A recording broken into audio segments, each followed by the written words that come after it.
Awalnya berseberangan tapi kini justru gandengan tangan. Siapa tuh?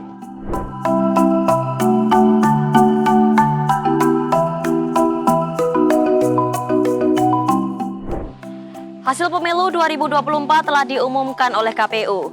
Paslon nomor urut 2 Prabowo Subianto Gibran Rakabuming Rakapun ditetapkan sebagai pemenang Pilpres 2024. Terkait hal itu, sejumlah partai politik mulai memberikan respons yang beragam atas kemenangan paslon nomor urut 2. Lalu apakah ini mengindikasikan mulai terbentuknya kubu koalisi maupun oposisi pemerintahan?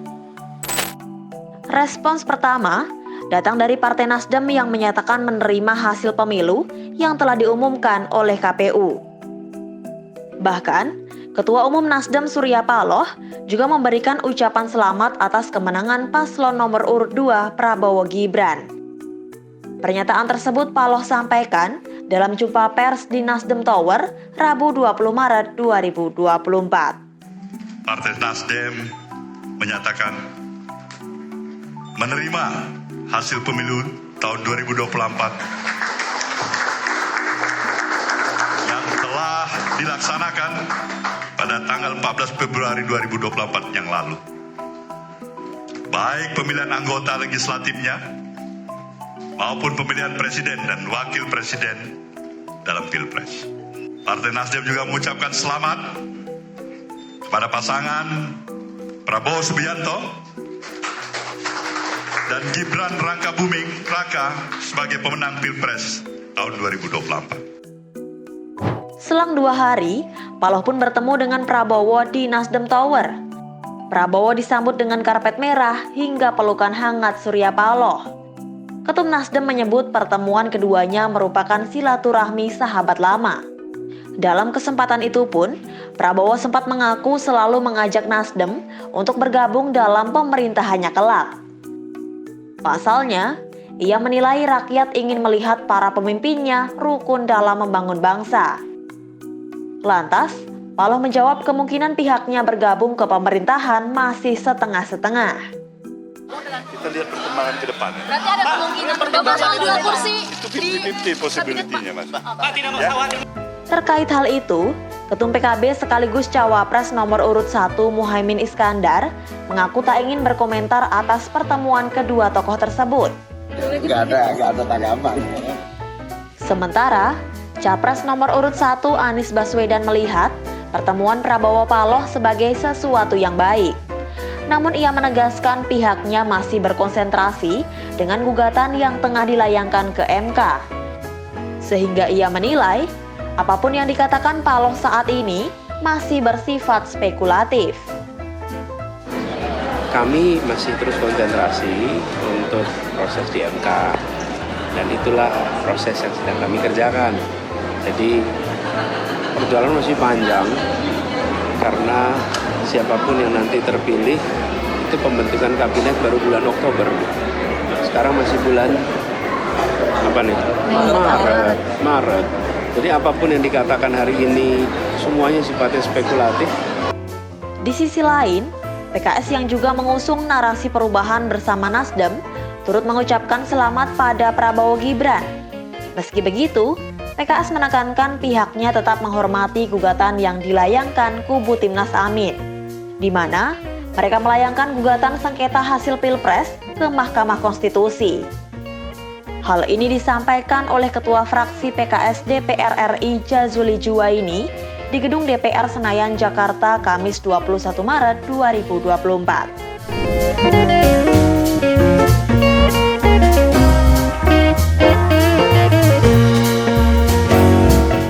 Senada dengan PKS, P3 juga memberikan selamat pada pasangan Prabowo Gibran. Namun P3 menggarisbawahi bahwa ucapan selamat itu tidak diberikan dengan narasi keduanya menang Pilpres 2024. Pasalnya saat ini, masih ada pihak yang mengajukan gugatan ke Mahkamah Konstitusi.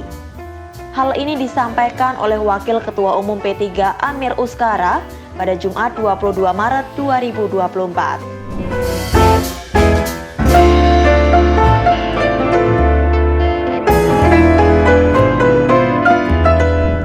Pernyataan P3 itu dipertegas oleh Sekjen PDIP Hasto Kristianto yang menyatakan partai-partai pendukung Ganjar Pranowo Mahfud MD tidak akan bergabung ke rangkulan kekuasaan.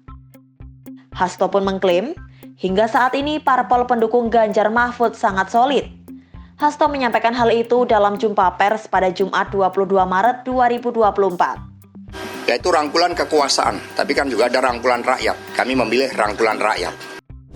Sementara jika melihat rekam jejak partai-partai yang sudah terbiasa menjadi oposisi, yakni hanya PDIP dan PKS. PDIP pernah menjadi oposisi selama 10 tahun pada era kepresidenan Susilo Bambang Yudhoyono. Dalam kurun waktu yang sama, PKS juga pernah menjadi oposisi dalam era kepemimpinan Presiden Jokowi. Di sisi lain, 3 parpol lainnya yakni Nasdem, PKB, dan P3 belum pernah berpengalaman di luar pemerintahan. Sejauh ini, partai yang sudah dipastikan masuk ke dalam pemerintahan ada Partai Gerindra, Golkar, Demokrat, dan PAN. Keempat partai tersebut yang tak lain adalah pengusung dari paslon nomor urut 2 Prabowo Gibran.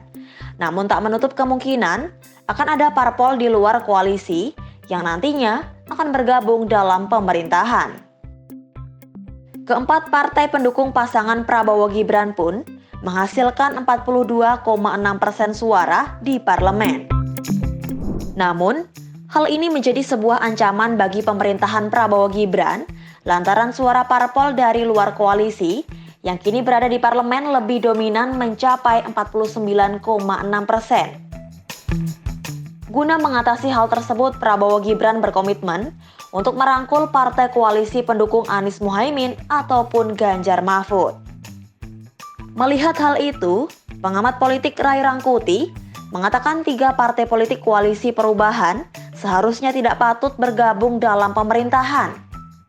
Pasalnya, ketiganya memiliki perbedaan visi dengan Prabowo, di mana mereka menyuarakan perubahan sedangkan Prabowo mengusung keberlanjutan kebijakan dari pemerintahan Presiden Jokowi.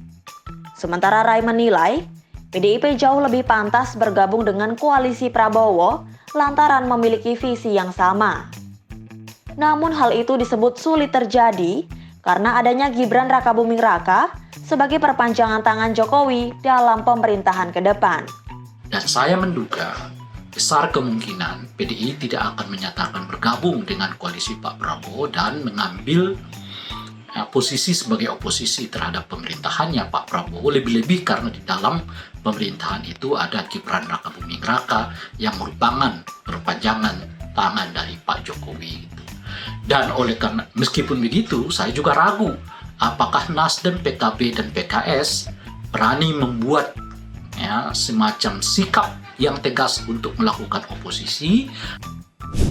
Jadi kalau dilihat dari respons para elit parpolnya, kira-kira pihak mana aja nih yang bakal jadi oposisi ataupun koalisi pemerintahan?